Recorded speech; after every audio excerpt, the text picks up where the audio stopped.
ప్రగతి ఛానల్కు స్వాగతం. ఈరోజు మనం ఉపాధ్యాయ దినోత్సవాన్ని పురస్కరించుకొని డైలాగ్ పద్ధతిలో శాస్త్రీయ బోధన విద్యకు ఆలంబన అనే శీర్షికను తెలుసుకుందాం.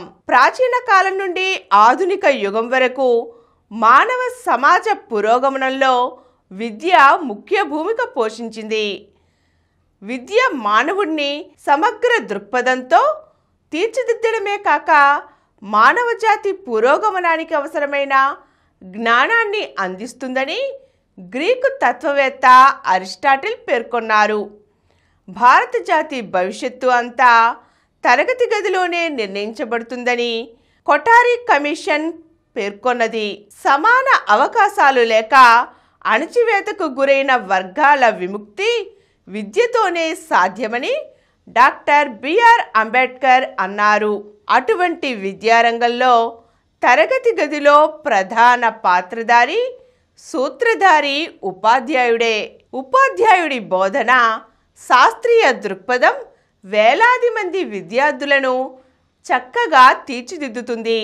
మన భారతదేశంలో ప్రాచీన కాలం నుండి విద్యార్థి కేంద్రీకృత బోధన కంటే గురువు కేంద్రీకృత బోధనే సాగుతోంది. ఇప్పటికీ అదే కొనసాగుతోంది. ఐరోపా ఖండంలో సోక్రటీస్, ప్లేటో, అరిస్టాటిల్ వంటి తత్వవేత్తలు విద్యార్థి కేంద్రీకృత బోధనకే ప్రాధాన్యత ఇచ్చారు. ప్రాచీన గ్రీక్ నగర రాజ్యాలలో డైలాగ్ పద్ధతిలో బోధన కొనసాగింది. భారతదేశంలో ఇప్పటికీ ఏకపక్షంగా పాఠం చెప్పటం పద్ధతిలోనే బోధన సాగుతోంది. తరగతి గదిలో విద్యార్థులు వారి సామర్థ్యాలు, మానసిక స్థితి, సామాజిక, ఆర్థిక, సాంస్కృతిక పరిస్థితులు అధ్యయనం చేసి వాటికి అనుగుణంగా బోధన జరగటం లేదు. బోధనా పద్ధతులను సమూలంగా మార్పు చేయవలసిన అవసరం ఉంది. ఉపాధ్యాయుడు బోధన చేసే సమయంలో విషయంపై పట్టు కలిగి ఉండాలి. పాఠ్యాంశాలను సమగ్రంగా అధ్యయనం చేయాలి. పాఠ్యాంశాలకు సంబంధించి అదనపు సమాచారాన్ని సేకరించాలి. పుస్తకాల్లో ఉన్నదాన్ని మాత్రమే చెబితే అది సజీవంగా ఉండదు. వాటిలో సాధారణ అంశాలు మాత్రమే ఉంటాయి. నిర్దిష్ట అంశాన్ని ఉపాధ్యాయుడు చెబుతారు. పాఠానికి సమకాలీన అంశాలను జోడిస్తే ఆ పాఠం ఆసక్తికరంగా మారుతుంది. ప్రతిసారి పాఠం చెప్పే ముందు అధ్యయనం తప్పనిసరి. అధ్యయనం బాగుండి విషయంపై పట్టు ఉంటే ఆత్మవిశ్వాసం మెండుగా ఉంటుంది. అప్పుడు పాఠం బాగా చెప్పగలరు. పాఠాల లక్ష్యం విద్యార్థులకు ఉత్సాహం కలిగించడం మాత్రమే కాదు, పాఠ్యాంశాల మూలాన్ని అర్థం చేయడం. కనుక ఉపాధ్యాయుడు తను బోధించే విషయంపై సాధికారత సాధించాలి. పాఠాన్ని బోధించే పద్ధతి ఆకర్షణీయంగా లేకపోతే కంటెంట్పై పట్టు ఉన్నప్పటికీ ఉపయోగం తక్కువే. చాలామంది ఉపాధ్యాయులు గొప్ప సబ్జెక్టు ఉన్నప్పటికీ తరగతి గదిలో బోధన విఫలం చెందడం గమనించవచ్చు. ఉపాధ్యాయుడు తను అధ్యయనం చేసిన కంటెంట్ను నోట్స్ రాసుకోవడం, కొన్ని పాయింట్లుగా సినాప్సిస్ రూపొందించుకోవాలి. అవసరమైన చోట విద్యార్థులకు నొక్కి చెప్పాలి. రిపీట్ చేయవలసినవి చేయాలి. తరగతి గదిలో విద్యార్థుల స్థాయిని బట్టి ఉపాధ్యాయుని బోధన ఉండాలి. సమకాలీన అంశాల నుండి విద్యార్థులకు ఉదాహరణలు చెప్పాలి. ఆ పాఠానికి సంబంధించిన నేపథ్యాన్ని ఉపాధ్యాయుడు అధ్యయనం చేసి విద్యార్థులకు వివరించాలి. ఉదాహరణకు 9వ తరగతి ఇంగ్లీష్ పుస్తకంలో నెల్సన్ మండేలాకు సంబంధించి a long walk to freedom అనే పాఠం ఉన్నది.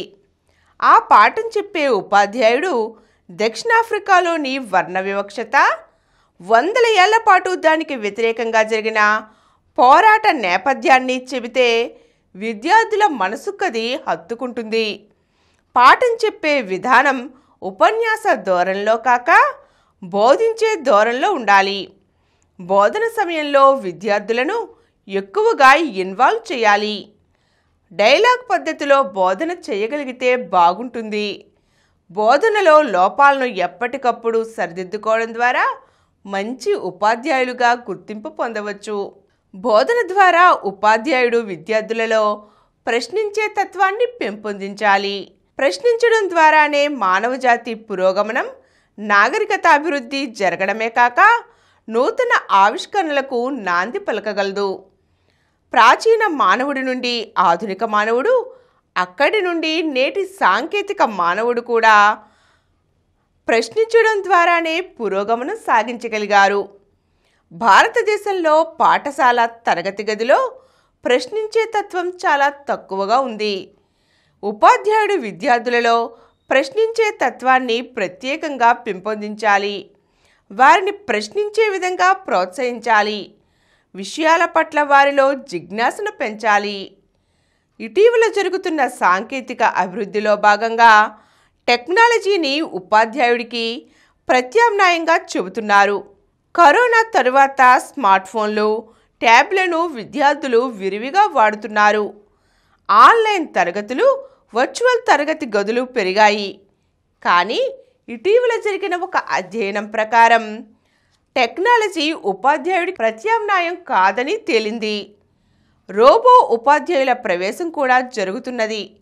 కానీ విద్యార్థికి కుటుంబం తరువాత సమాజంలో విలువలు, క్రమశిక్షణ, గోల్ సెట్టింగ్ మొదలైనవి టెక్నాలజీ ద్వారా సాధ్యం కావు. తరగతి గదిలో విద్యార్థి యొక్క స్పందనలకు ఉపాధ్యాయుడు మాత్రమే ప్రతిస్పందించగలడు. ప్రపంచ పురోభివృద్ధిలో, మానవజాతి పురోగమనంలో కీలక పాత్ర పోషిస్తున్న విద్యా విధానంలో ఉపాధ్యాయుని పాత్ర అత్యంత కీలకమైనది. పెరుగుతున్న టెక్నాలజీ ఉపాధ్యాయుడికి సహాయకారి మాత్రమే. భారతదేశంలో ఉపాధ్యాయ విద్యలో నాణ్యతా ప్రమాణాలు బాగా తగ్గాయి. అనేక మంది ఉపాధ్యాయ వృత్తి పట్ల అంత ఆసక్తి కనబరచటం లేదు. అందువలన భారత ప్రభుత్వం, ఆంధ్రప్రదేశ్ ప్రభుత్వంతో పాటు NCTE national council for teacher education ఉపాధ్యాయ విద్య పట్ల ప్రత్యేక శ్రద్ధ కనబరిచేలా ఉండాలి. శాస్త్రీయ పద్ధతుల్లో బోధించే ఉపాధ్యాయులను రూపొందించే ప్రక్రియ మరింత వేగవంతంగా పురోభివృద్ధి చెందాలి. ఈరోజు మనం విద్యార్థుల్లో జిజ్ఞాస, ప్రశ్నించే తత్వం పెరిగే విధంగా డైలాగ్ పద్ధతిలో శాస్త్రీయ బోధన ఎందుకు ఉండాలో, ఎలా ఉండాలో తెలుసుకున్నాం కదండి. మరో చక్కని అంశంతో మళ్ళీ కలుద్దాం. ఈ కార్యక్రమం మీకు ఎంతో నచ్చింది కదా. ఇటువంటి మరిన్ని వీడియోల కోసం అనతి కాలంలోనే 20 కోట్ల వ్యూస్ సాధించిన సమరం ఛానల్ సమర్పించు సమరం ప్రగతి ఛానల్కు సబ్స్క్రైబ్ చేయండి, లైక్ చేయండి, మీ ఫ్రెండ్స్కి షేర్ చేయండి. అలాగే ప్రక్కనున్న గంట సింబల్ని ప్రెస్ చేయడం మర్చిపోకండి. Please download Samaram Channels app from Google Play Store and watch your favorite channels. Click the bell icon and subscribe to the channels.